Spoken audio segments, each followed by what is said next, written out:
Biznes პარტნიორის ეთერში რუბრიკა ფინანსური სექტორის დროა, რომლის ფარგლებში საქართველოს ეროვნული ბანკის მონეტარული პოლიტიკის ხდომის შედეგებს მიმოვიხილავთ. სების გადაწყვეტილებით რეფინანსირების განაკვეთი უკვე მეათედ უცვლელად 8%-ზე შენარჩუნდა, მაგრამ ცვლილება განიცადა მარეგულირებლის პროგნოზმა მიმდინარე წლის ეკონომიკური ზრდის მიმართულებით და მათი მოლოდინით ზრდა წელს 6.7%-ის ნაცვლად 7.4% იქნება. ინფლაციური პროცესები, შიდა ფაქტორები და გლობალურად არსებული გაურკვევლობა რა გამოწვევებია სახეზე, რას ითვალისწინებს მაღალი ინფლაციური და დაბალი ინფლაციური რისკების სცენარები და როგორია სების მონეტარული პოლიტიკა, მათ შორის საერთაშორისო სავალუტო ფონდის შეფასებით. თემის დეტალებს ეროვნული ბანკის მაკროეკონომიკისა და სტატისტიკის დეპარტამენტის უფროსთან თამთა სოფრომაძესთან განვიხილავთ. თამთა, მოგესალმებით, ძალიან დიდი მადლობა სტუმრობისთვის და თქვენი დროისთვის. მოგესალმებით, მივესალმები ასევე მაყურებელს და დიდი მადლობა მოწვევისათვის. ბუნებრივია, საუბარი დავიწყოთ მონეტარული პოლიტიკის ხდომის ბოლო გადაწყვეტილებით, რაც რეფინანსირების განაკვეთის უცვლელად დატოვებას ეხება. საინტერესოა ვისაუბროთ იმ ფაქტორებსა და არგუმენტებზე, რაც აქვს ეროვნულ ბანკს და მნიშვნელოვანი წვლილი გლობალური გაურკვევლობის გათვალისწინებაც არის ამ ნაწილში კვლავ. მონეტარული პოლიტიკის კომიტეტი კვლავ აგრძელებს ფრთხილ მიდგომას განაკვეთთან დაკავშირებით და განაკვეთის შემდგომ შემცირებასთან დაკავშირებით, იქედან გამომდინარე, რომ როგორც ახსენეთ, გლობალურად გაურკვევლობა კვლავ მაღალ დონეზე ნარჩუნდება და აქედან მომდინარეობს გარკვეული ტიპის რისკები. ყოველთვის, როდესაც მონეტარული პოლიტიკის კომიტეტი იღებს გადაწყვეტილებას, ეს შედგება შემდეგი კომპონენტებისგან. ერთი არის თუ რა პროცესები არის დღის მდგომარეობით, რას მოველით მომავალში და რა რისკებს ვხედავთ. ეხლა რომ გავაანალიზოთ თითოეული კომპონენტი. ინფლაციის კუთხით მოგეხსენებათ, რომ საქართველოში ინფლაცია მიზნობრივ მაჩვენებელთან ახლოს ნარჩუნდება.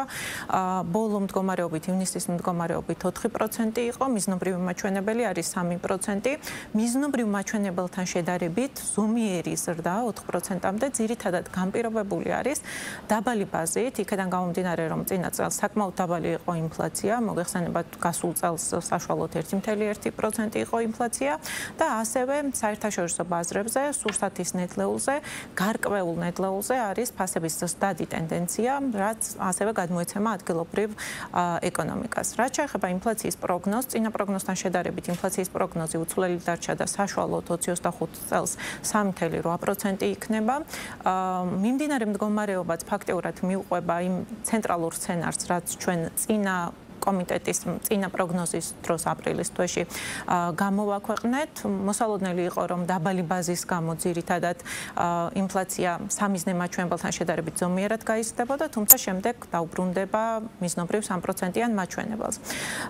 თუმცა, როგორც აღვნიშნეთ, ინფლაციური რისკები, მიუხედავად ამისა და ჩვენი პროგნოზებისა, ინფლაციური რისკები არის საკმაოდ მწვავე. იქედან გამომდინარე, რომ გაურკვევლობა, სატარიფო პოლიტიკა ისევ ბუნდოვნებით არის მოცული. სატარიფო პოლიტიკას რაც შეეხება, იყო გარკვეული გადავადება, დღის მდგომარეობით ეფექტური ტარიფები, რაც არის დაანონსებული, შედარებით უფრო ნაკლებად მწვავეა, ვიდრე ეს აპრილში იყო. საქართველოზე ამას პირდაპირ გზით გადმოცემა არ ექნება, იქედან გამომდინარე, რომ ამერიკის შეერთებული შტატები ჩვენი პირდაპირი ძირითადი პარტნიორი ქვეყანა არ არის, თუმცა ანუ არაპირდაპირი გზებით თუ გლობალურად მაღალი ინფლაციური გარემო ჩამოყალიბდება, იქედან გამომდინარე, რომ ჩვენ მცირე ზომის ღია ტიპის ეკონომიკა ვართ, თავისთავად ეს გადმოგვეცემა ჩვენ. ეს არის ერთი ძირითადი რისკი და მეორე ძირითადი რისკი არის გეოპოლიტიკური მდგომარეობა, ანუ გეოპოლიტიკური ახლო აღმოსავლეთში გეოპოლიტიკური ვითარების ესკალაციამ ასევე შესაძლებელი არის გამოიწვიოს მაგალითად ნავთობის ბაზარზე ფასების ზრდა, რაც ვიხილეთ ჩვენ წინა პერიოდებში, როდესაც ესკალაცია მოხდა გეოპოლიტიკური მდგომარეობის, მყისიერად აისახა ნავთობის ფასებზე, თუმცა ფრაგმენტული ზრდაც კი მყისიერად აისახა, შესაბამისად არსებობს რისკები, რომ უფრო განგრძობით პერიოდში ზრდამ შესაძლოა მნიშვნელოვანი გავლენა იქონიოს. დიახ, ანუ ეს რადგანაც მყისიერად მოხდა, ზოგადად საერთაშორისო ბაზრები საკმაოდ სწრაფად რეაგირებს, იქედან გამომდინარე, რა მოლოდინით ჩამოყალიბდება, აი ამ მოლოდინიდან გამომდინარე არსებულ ფასზე მყისიერად ახდენს გავლენას.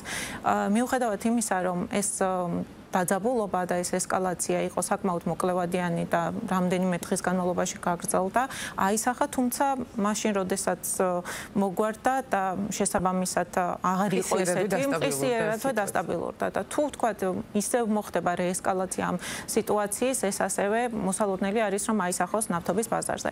სწორედ აი ამ რისკებიდან გამომდინარე, რომ რისკები მეტწილად არის უფრო მაღალი ინფლაციური, ვიდრე დაბალი ინფლაციური, მონეტარული პოლიტიკის კომიტეტი ითვალისწინებს შესაძლო რისკების რეალიზების შემთხვევაში რა ეკონომიკური მოცემულობა გვექნება და გადაწყვეტილებას იღებს იქედან გამომდინარე, რაც არის ყველაზე ოპტიმალური.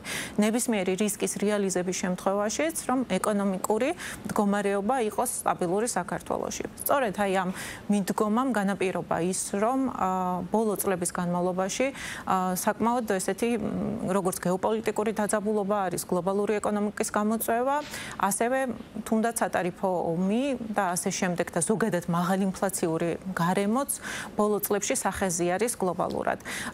და აი ამ პერიოდის განმავლობაში მონეტარული პოლიტიკის კომიტეტი აი რისკების მინიმიზების მიდგომიდან გამომდინარე ირჩევდა ისეთ ოპტიმალურ ტრაექტორიას მონეტარული პოლიტიკის განაკვეთის, რომ საქართველოში ფასების სტაბილურობა სტაბილური ყოფილიყო და მიღწეული ყოფილიყო.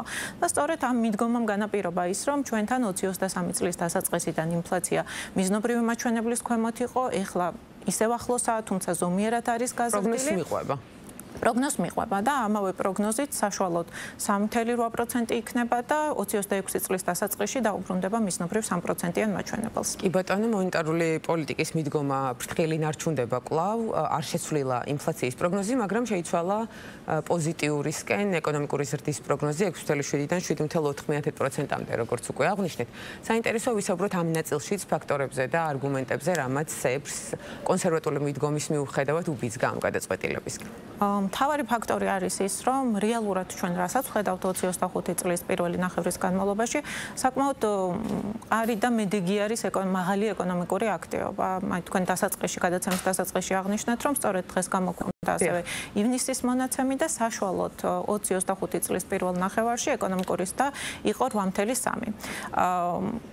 ჩვენთვის ასევე მთავარი არის თუ რა არის ეკონომიკის ჯამური წარმოების პოტენციალი და ეროვნული ბანკის შეფასებით გასულ წლებში და ასევე მიმდინარე წელსაც მაღალი ეკონომიკური ზრდა ასევე განპირობებული იყო ჯამური ეკონომიკის საწარმოო პოტენციალის ზრდით.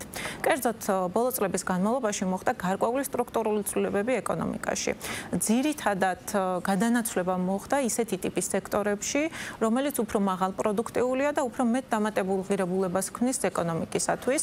მაგალითად, როგორიც არის IT სექტორი, IT სექტორი ასევე ხორციელდება IT სექტორის ექსპორტით და აქვე აღნიშნავ, რომ პირველი კვარტლის საგადასახდელო ბალანსის მონაცემებითაც საკმაოდ მაღალი ზრდა იყო IT სექტორის ექსპორტის მიმართულებით და მთლიანში და პროდუქტთან 3.4% შეადგინა.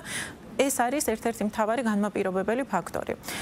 შესაბამისად, გარკვეული დროის შემდეგ ეს მაღალი ეკონომიკური ზრდა ეტაპობრივად გრძელვადიან ეკონომიკურ ზრდას დაუახლოვდება, ამის ნორმალიზაციის გარკვეული ნიშნები გამოიკვეთა, თუმცა ეს პროცესი უფრო ნელი ტემპით მიმდინარეობს, ვიდრე ჩვენი მოლოდინი იყო, თუნდაც აი წინა კვარტლის პროგნოზის დროს. ეს იყო მთავარი მიზეზი, ანუ მიმდინარე ეკონომიკური მდგომარეობა და ასევე რადგას ამ ეკონომიკური აქტივობის უკან რაც უკვე ფაქტია და სახეზი არის. კი ბატონო, საინტერესოა ასევე შევეხოთ მაღალ ინფლაციურ და დაბალ ინფლაციურ რისკის სცენარებს, რაც არის ვრცლად მიმოხილული საბოლოოდ მონეტარული პოლიტიკის ხდომის რელიზში, რომელიც გამოქვეყნდა. საინტერესოა ერთის მხრივ რის მიხედვით არის შედგენილი, თქვენ ისაუბრეთ გარკვეულ არგუმენტებზე უკვე ამ ნაწილში და ასევე თითოეულის რეალიზების შემთხვევაში მოქმედების მექანიზმი რა იქნება, მოკლედ რომ გითხრათ. გარკვეულწილად უკვე ვისაუბრეთ მაღალ ინფლაციურ სცენარზე და მოკლედ ისევ გავიმეორებ, რომ მაღალ ინფლაციურ სცენარში ძირითადად მოაზრებული არის რისკები, თუნდაც სატარიფო პოლიტიკის მიმართულებით, თუ როგორ განვითარდება და როგორ გადაეცემა მსოფლიო ინფლაციას ეს სატარიფო პოლიტიკა, მეორე ასევე გეოპოლიტიკური მდგომარეობა. საგარეო რისკებიდან ძირითადად არის ეს და ამის უფრო მეტად მწვავედ განხორციელება, ვიდრე დღევანდელი მდგომარეობა გვეუბნება, შედარებით უფრო მაღალ ინფლაციას ჩამოაყალიბებს გლობალურად, რაც შესაბამისად შემდეგ საქართველოსაც მოახდენს გავლენას.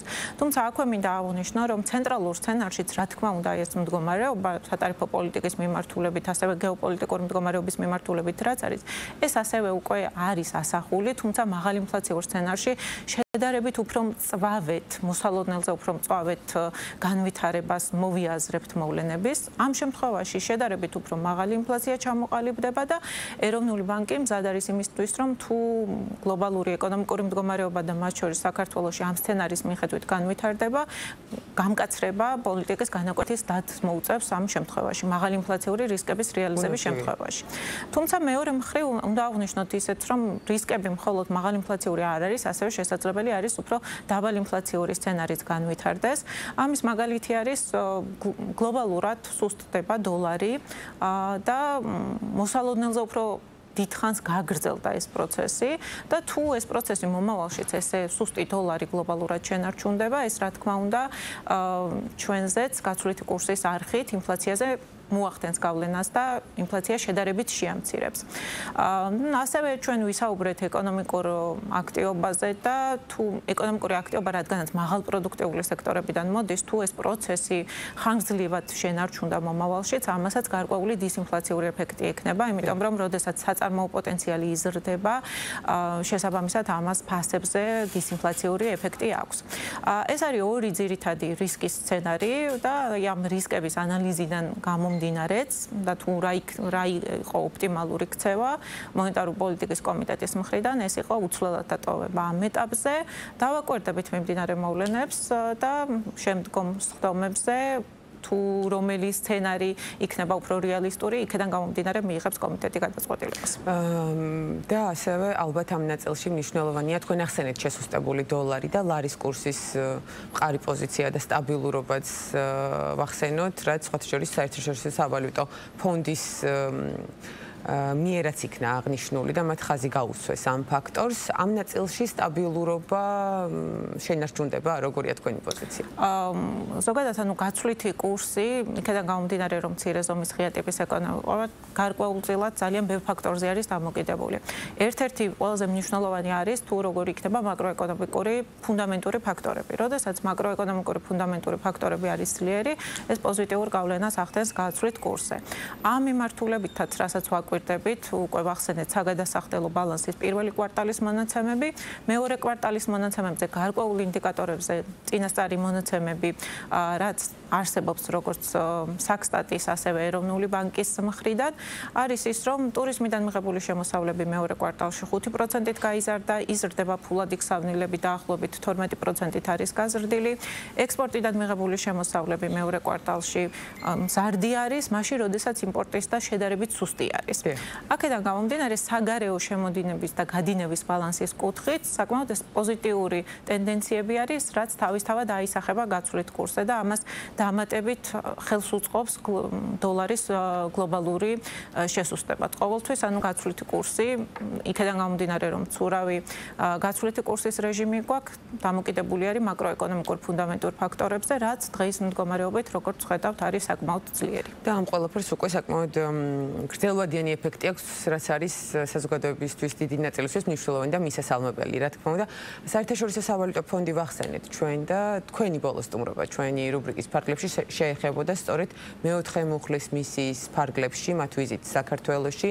ბრიფინგის შემდეგ იყავით თქვენ ჩვენი სტუმარი და ვრცლად მიმოიხილეთ და ანალიზი გააკეთეთ იმ აქცენტების, რაც IMF-მა დასვა ახლა უკვე ხელმისაწვდომია მათი საბოლოო ანგარიში, სადაც საქართველოს ეროვნულ ბანკს მნიშვნელოვანი ადგილი უჭირავს, შეიძლება ითქვას და განსაკუთრებით ხაზგასმულია საერთაშორისო სავალუტო რეზერვების ნაწილი. სწორედ ამ ნაწილში მინდა გკითხოთ, ჩვენ ბრიფინგის დროს მოვისმინეთ, რომ ისინი მიესალმებიან ეროვნული ბანკის პოლიტიკას რეზერვების დაგროვების მიმართულებით და ასევე ურჩევენ მას, რომ გააგრძელოს ის ტენდენცია, რაც არის შენარჩუნებული საბოლოო მონაცემით უკვე 4 მილიარდ 700 მილიონი დოლარი მაღალია ჩვენი ქვეყნის საერთაშორისო სავალუტო რეზერვები და წლის პირველ ნახევარში 879 მილიონით არის გაზრდილი საკმაოდ მნიშვნელოვანი კლების შემდეგ ეს მონაცემი. როგორია თქვენი შეფასება IMF-ის შეფასების პარალელურად და როგორია ასევე თქვენი გეგმები რეზერვების დაგროვებასთან მიმართებით?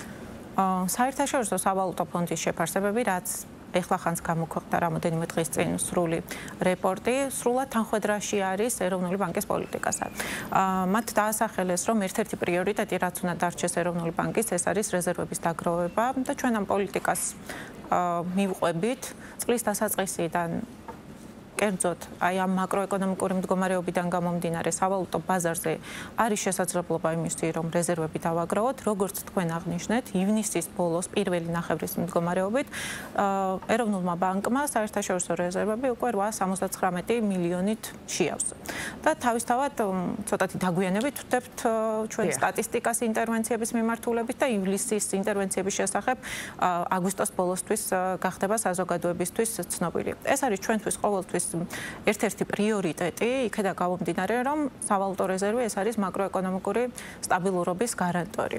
აქვე მინდა ერთი ფაქტსაც გავუსვა ხაზი, რომ გარდა იმისა, რომ აი ხედვა და მიმართულება საერთაშორისო სავალუტო ფონდის და ეროვნული ბანკის როგორც სამმართველობით, ასევე სხვა მიმართულებითაც არის თანხვედრაში, სავალუტო ფონდმა პარალელურად გამოაქვეყნა კვლევა სავალუტო ინტერვენციების როლთან დაკავშირებით მონეტარულ პოლიტიკაში. ეს ცალკე ამ ანგარიშთან ერთად ცალკე კვლევის სახით არის გამოქვეყნებული. აქ არის აღნიშნული ინტერვენციების როლზე მონეტარული პოლიტიკის წარმართვისას და შეფასებული იყო ბოლო წლების 2020-2024 წლების სავალუტო ინტერვენციების პოლიტიკა და თუ რა მოიტანა ამ პოლიტიკა. ერთი არის, რომ ინტერვენციების მიზანი ყოველთვის მეტწილად მიმართული არის იმაზე, რომ რეზერვები ადეკვატურ დონეზე გქონდეს და ის იყოს მაკროეკონომიკური სტაბილურობის გარანტორი, თუმცა ესევე ქვეყნის ეკონომიკურ სტაბილურობასაც უწყობს ხელს და რა მიმართულებით. როდესაც ანუ ქვეყანა არის მცირე ზომის ღია ტიპის ეკონომიკა და მისი სავალუტო ბაზარი არის საკმაოდ ესეთი მცირე მასშტაბიანი, ასეთ შემთხვევებში, როდესაც არის კაპიტალის გადინება ან ერთჯერადი ფაქტორები, რაც გაცვლით კურსზე მოკლევადი ან ზეგავლენას ახდენს, მიზანშეწონილია, რომ ეს სავალუტო ინტერვენციებით იყოს განეიტრალებული. სწორედ ეს პოლიტიკა აქვს საქართველოს ეროვნულ ბანკს. და სწორედ ამაზე არის სავალუტო ფონდის კვლევა გამოქვეყნებული, რომ ასეთი ტიპის დროს ეს არის მიზანშეწონილი და მათ როდესაც შეაფასეს 2020-2024 წლის პერიოდი, იქ არის აღნიშნული, რომ ეროვნულ ბანკს ესეთი ტიპის სავალუტო ინტერვენციების პოლიტიკა რომ არ ქონდა და ინფლაცია იქნებოდა შედარებით მაღალი და საპროცენტო განაკვეთებიც იქნებოდა შედარებით მაღალი. ამ მიმართულებითაც საკმაოდ მნიშვნელოვანია არა მხოლოდ როგორც სავალუტო რეზერვის ადეკვატურ დონეზე შენარჩუნების მიმართულებით, ასევე ქვეყნის ეკონომიკურ სტაბილურობასაც ინტერვენციები უწყობს ხელს. ეს არის ინტეგრირებული მაკროეკონომიკური ჩარჩო, რომელიცაც ავითარებს საერთაშორისო სავალუტო ფონდი და ამ ძირითად პრინციპებს იზიარებს საქართველოს ეროვნული ბანკიც მონეტარული პოლიტიკის წარმართვისას. კი ბატონო, მადლობა ამ შეფასებისთვის და საინტერესო ინფორმაციისთვის, რაც პრინციპში ახალია ჩვენი მაყურებლისთვის ალბათ. და ბოლოს ჩვენი მთავარი სასაუბრო თემა დღეს იყო რეფინანსირების განაკვეთი, მონეტარული პოლიტიკის გადაწყვეტილება და მინდა გკითხოთ 10 სექტემბერს არის შემდეგი სხდომა ჩანიშნული. მიუხედავად იმისა, რომ სებში არ გიყვართ წინასწარ პროგნოზის გაკეთება შემცირდება თუ გაიზრდება, მაინც მინდა გკითხოთ თუ 10 სექტემბერი არა, მაშინ წლის ბოლომდე მოლოდინი როგორია? უფრო მეტად დაბალი ინფლაციური სცენარისკენ იხრებით თუ მაღალი ინფლაციური? ჩვენ სცენარებში ცენტრალური სცენარი ასახავს ყველაზე მეტად დღევანდელი გადმოსახედიდან, როგორ ხედავს მოვლენების განვითარებას საქართველოს ეროვნული ბანკი. როგორც არაერთხელ აღგვინიშნავს ეროვნულ ბანკში, რომ ჩვენთვის გრძელვადიანი საპროცენტო განაკვეთი, სადამდეც სხვა თანაბარ პირობებში ეროვნული ბანკი გააგრძელებს შემცირებას, ეს არის 7%. დღევანდელი მდგომარეობით არის 8%, შესაბამისად არის გამკაცრებულ პოზიციაზე მონეტარული პოლიტიკა. იქედან გამომდინარე, რომ ვირჩევთ ფრთხილ მიდგომას რისკებიდან გამომდინარე. რადგან ჩვენ გვახსოვს 10 და 11% იყო და 11-დან 8%-მდე ინფლაციური, დადებითი ინფლაციური პროცესების თანაბრად შემცირდა პროცენტიც. თუ მოვლენები განვითარდება ისე, როგორც ცენტრალურ სცენარში გვაქვს მოცემული, რომ ინფლაცია დროებით იქნება ზომიერად გასდილი მიზნობრივ მაჩვენებელთან შედარებით და ცენტრალური სცენარი რეალისტება მომავალშიც, ეროვნული ბანკი ეტაპობრივად თუმცა ფრთხილი ბიჯებით გააგრძელებს საპროცენტო განაკვეთის შემცირებას საშუალოვადიან პერიოდში 7%-მდე. თუმცა თუ დავინახეთ, რომ რომელიმე სცენარის მიმართულებით, ან მაღალი ინფლაციური, ან დაბალი ინფლაციის მიმართულებით რეალისტება რისკები და საჭირო იქნება მონეტარული პოლიტიკის გამკაცრება, მზად ვართ რომ გავამკაცროთ ან პირიქით თუ დაბალი ინფლაციური რისკის სცენარი რეალისტა, შესაბამისად შესაძლებლობა გვექნება რომ უფრო სწრაფად შევამციროთ და 7%-მდე.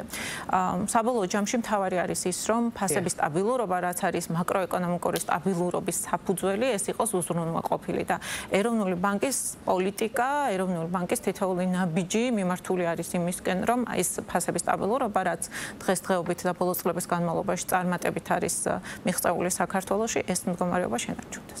კი ბატონო, ძალიან დიდი მადლობა სტუმრობისთვის, საინტერესო საუბრისთვის, დაგემშვიდობებით. სხვათანაბარ პირობებში უკვე რა გადაწყვეტილებას მიიღებს საქართველოს ეროვნული ბანკი ამას შემოდგომაზე გავიგებთ რეფინანსირების მიმართულებით.